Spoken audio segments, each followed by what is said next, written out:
시편 126편 5절과 6절 말씀입니다. 눈물을 흘리며 씨를 뿌리는 자는 기쁨으로 거두리로다.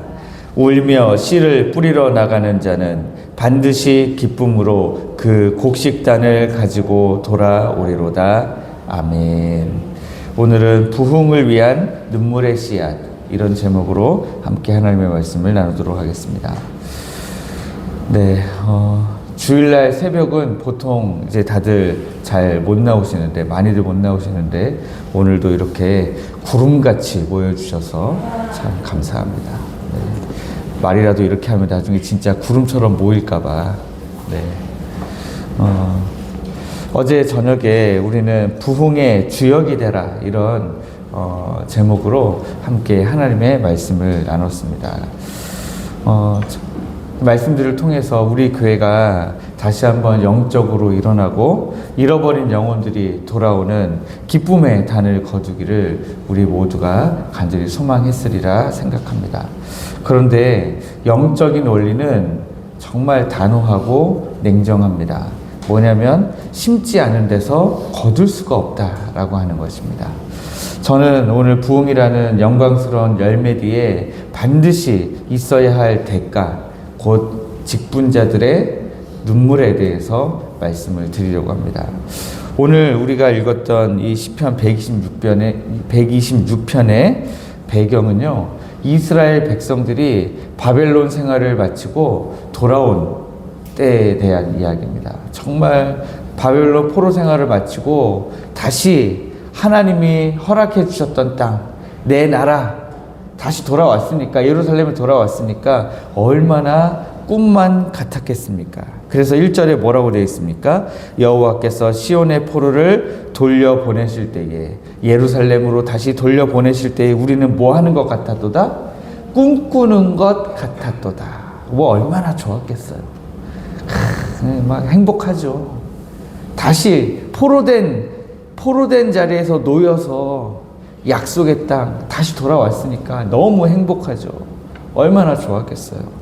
그런데 막상 돌아와서 그 기쁨을 가지고 꿈꾸는 것처럼 돌아왔는데 현실은 녹록지가 않더라는 거예요. 네. 땅은 황폐했고 마치 남방 시내처럼 완전 바싹 메말라 있었습니다. 남방 시내는요, 그 여름 건천이에요. 그러니까 이제 우기가 돼서 비가 내리면 시냇물이 흐르고, 그런데 비가 안 내리면 이 남방 시내도 같이 말라버리고, 그런 일시적으로 천이 됐다가 다시 말라버리는 건천이었습니다. 그러다 보니까 농사가 잘 안 되죠. 그래서 당장 먹을 식량조차 부족한 상황입니다. 이때 농부에게 생존의 문제가 걸린 갈등이 찾아온 거예요. 남은 이 종자를 당장 먹어버려가지고 줄인 배를 채울 것인가? 아니면, 저 심어봤자 아무것도 안 날 것 같아 보이는 땅에다가 이 귀한 종자를 심을 것인가? 보통 이럴 때 농부들은 어떤 선택을 합니까? 우리는 흔히 신앙생활에 대해서 이런 오해들을 좀 합니다. 신앙생활은 늘 기쁘고 즐거워야 된다. 그러다 보니까 부흥은 원하는데, 성장은 원하는데, 눈물과 희생이라고 하는 과정을 건너뛰고 마냥 좋은 것만 있으면 좋겠다. 그래서 우리가 그런 신앙을 가리켜서 뽀로로 신앙이라고 이야기합니다. 네, 뽀로로 신앙. 왜 뽀로로 신앙이냐? 여러분, 이제 뽀로로 보는 애들도 별로 더 이상 없지만, 한동안 뽀로로 하면은 뽀통령이라고 불렸잖아요. 예, 초등학교 아이들, 유치원 아이들 다 뽀로로만 보고 살았는데, 그 뽀로로가 부르는 노래가 있어요. 뭔지 아세요? 노는 게 제일 좋아, 언제나 즐거워, 이렇게 노래 부르거든요.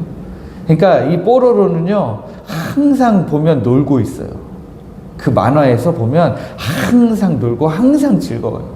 항상 장난치고. 예. 근데 우리의 신앙이 이 뽀로로 같은 신앙을 너무 추구한다는 거예요. 그래서 다 그냥 항상 즐겁고 행복하고 그런 일이 없으면 우리의 신앙에 문제가 있다. 예전에 보면 성도 중에 누군가가 다쳐서 이제 병원에 입원을 했어요. 그럼 예전에는 목사님들이 찾아가서 신방하거나 할 때 제가 종종 그렇게 실수하는 분 옆에서도 제가 본 적이 있는데 찾아가서 회개하라고. 뭐 잘못한 거 있지 않냐고 회개하라고. 하나님이 지금 벌 주신 거니까 지금 빨리 회개해야 된다고. 이렇게 얘기하는 그런 목사님들이 있었습니다. 백발백중 그 다음 주부터 그 성도 퇴원하면서부터 교회 안 나와요. 네.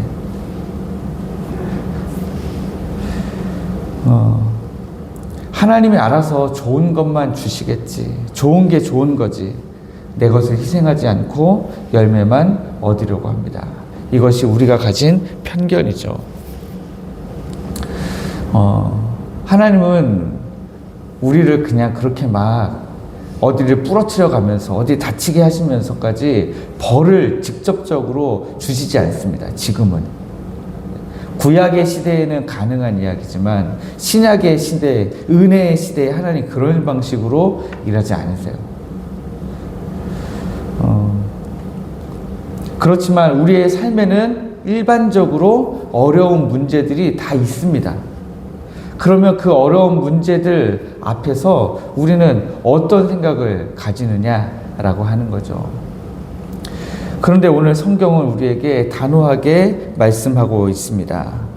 5절 말씀에 보니까 눈물을 흘리며 씨를 뿌리는 자만이 기쁨으로 거두리로다. 눈물을 흘리며 씨를 뿌리는 자만이 기쁨으로 단을 거둔다 말씀하고 있습니다. 여기에 울며 라고 번역된 이 단어는요, 단순히 감정이 복받쳐서 눈물을 흘린다 라고 쓰인 이 단어는 당장 감정이 복받쳐가지고 막 그냥 울고 있는 눈물을 흘리는 그런 장면을 이야기하고 있지 않습니다. 이 말은 풀어서 쓰면 당장 먹고 싶은 욕구를 참고 나의 소중한 것을 땅에 묻어야 하는 뼈를 깎는 지속적인 아픔을 견디면서 씨를 뿌리는 자만이, 이런 뜻입니다. 그러니까 여기 눈물을 흘리는 거는 왜 눈물을 흘리냐가 중요하잖아요. 당장 너무 배고프고 힘들어요. 당장 이거 먹어버리고 싶은데 참고 고통 가운데서 그 씨를 뿌리고 있는 사람을 이야기하고 있는 것입니다. 그런데 6절에 씨로 번역된 이 단어, 히브리어로 메쉐크라고 하거든요. 이 메쉐크라고 하는 이 단어는요, 소중한 종자 자루를 의미합니다. 그러니까 씨앗 하나만 이야기하는 것도 아니고 소중한 종자들이 가득 담겨져 있는 자루를 의미하는 거죠. 직분자에게 이 종자자루, 씨앗, 소중한 종자자루는 무엇입니까? 내가 혼자 즐길 수 있는 편안한 시간, 내 자존심, 내 물질, 아마 그런 것들을 떠올릴 것 같습니다. 이것들을 나를 위해 쓰지 않고 교회를 위해, 영혼을 위해 기도의 현장에 뿌리는 것, 그것이 바로 눈물의 씨앗이죠. 내가 지금 좀 더 쉬고 싶은데 나와서 기도하고, 내가 나를 위해서 쓰고 싶은데 복음을 위해 그 물질을 드리고 그 물질을 사용하고, 내 자존심 좀 세우자고 하면 화도 내고 불평도 하고 원망도 하고 내 기분대로 할 수 있는데 참고 눈물을 흘리며 그 종자 씨앗을 뿌리는 것입니다. 왜 그렇게 해야 될까요? 왜 그렇게까지 우리는 해야 됩니까? 다른 사람들은 그렇게 안 하는데 왜 우리는 그렇게까지 해야 되냐? 그것이 생명의 법칙이기 때문에 그렇습니다. 요한복음 12장 24절 말씀을 보면 한 알에 미리 땅에 떨어져 죽지 아니하면 한 알 그대로 있고 죽으면 많은 열매를 맺느니라 그랬습니다. 우리 주님이 이 말씀하신 대로 우리 주님도 눈물의 씨앗을 계속 뿌리셨습니다. 겟세마네 동산에서 기도하실 때 어땠습니까? 땀방울이 핏방울 될 때까지 우리 주님 기도하시면서 십자가의 길을 걸어가셨습니다. 십자가에서 우리 주님 그 귀한 생명을 희생의 씨앗으로 심으셨기 때문에 우리가 지금 이 자리에서 예배를 드릴 수 있는 것 아니겠습니까? 주님이 죽으셨기 때문에 우리가 생명의 단으로 지금 추수되어지는 것입니다. 여러분, 성벽 재건의 부흥을 이루었던 느헤미야를 한번 다시 기억해 보기를 원합니다. 그는 느헤미야 1장에 보면 무너진 예루살렘 성벽 소식을 듣고 그런 일이 있었어? 하고 바로 달려가지 않았습니다. 그는 먼저 수일 동안 슬퍼하며 금식하며 기도했습니다. 우리는 눈물의 씨앗을 심는 그것보다는 먼저 빨리 달려가서 뭔가 했어야지 라고 생각할 수도 있지만, 그가 수일 동안 슬퍼하며 금식하면서 기도하고 눈물의 씨앗을 심었기 때문에 무너진 성벽이 다시 세워질 수 있었습니다. 그것도 52일 만에 다시 세워질 수 있었습니다. 눈물의 분량이 곧 부흥의 분량이라고 생각하시면 됩니다. 우리가 눈물을 흘린 것만큼, 우리가 기도의 씨앗을 뿌린 만큼 하나님께서 우리를 부흥하게 하시고 우리 교회를 성장하게 하십니다. 우리 모두는 다 부흥을 원하고 있습니다. 성장하기를 원하고 있습니다. 이건 아마 다 똑같은 마음이시리라 생각합니다. 그렇다면 누군가는 울어야 돼요. 누군가는 눈물의 씨앗을 뿌려야 됩니다. 누가 뿌릴까요?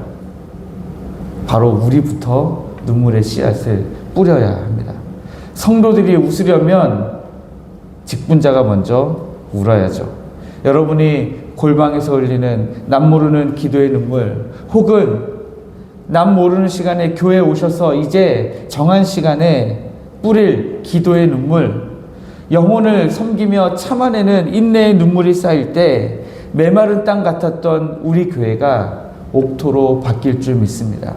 정말 내가 이렇게 눈물을 흘리며 기도의 씨를 뿌리고 희생과 헌신의 씨를 뿌릴 때에, 야, 여기에 뭐 선한 것이 나겠나? 그런데 거기에서 우리 하나님이 기쁨의 단을 거두게 하신다라는 것입니다. 지금은 울 때입니다. 지금은 눈물의 씨앗을 뿌릴 때예요. 내 편안함을 포기하고 기도의 자리로 나아가는 거룩한 슬픔이 우리에게 필요합니다. 오늘 본문 6절은 우리에게 약속하고 있습니다. 울며 씨를 뿌리러 나가는 자는 반드시 기쁨으로 그 곡식단을 가지고 돌아오리로다.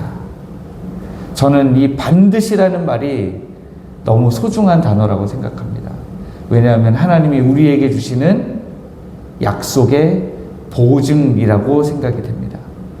눈물을 흘리며 씨를 뿌리는 자는 반드시 기쁨으로 그 곡식단을 가지고 돌아오리로다.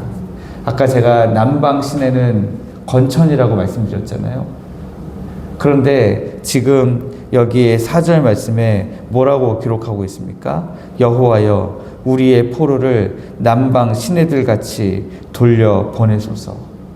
남방 시내는 비가 오면 다시 냇물이 흐릅니다.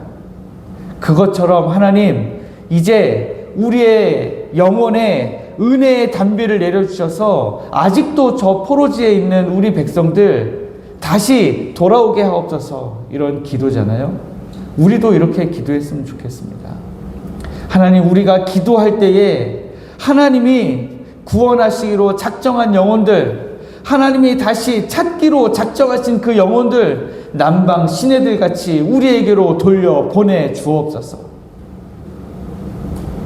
그렇게 기도하면서 우리가 눈물을 흘리며 씨를 뿌리면 하나님이 반드시 기쁨으로 곡식단을 거두게 하실 줄 믿습니다. 우리가 오늘 그 하나님의 은혜를 소망하면서 하나님 앞에 기도로 나아가기를 주님의 이름으로 축복합니다.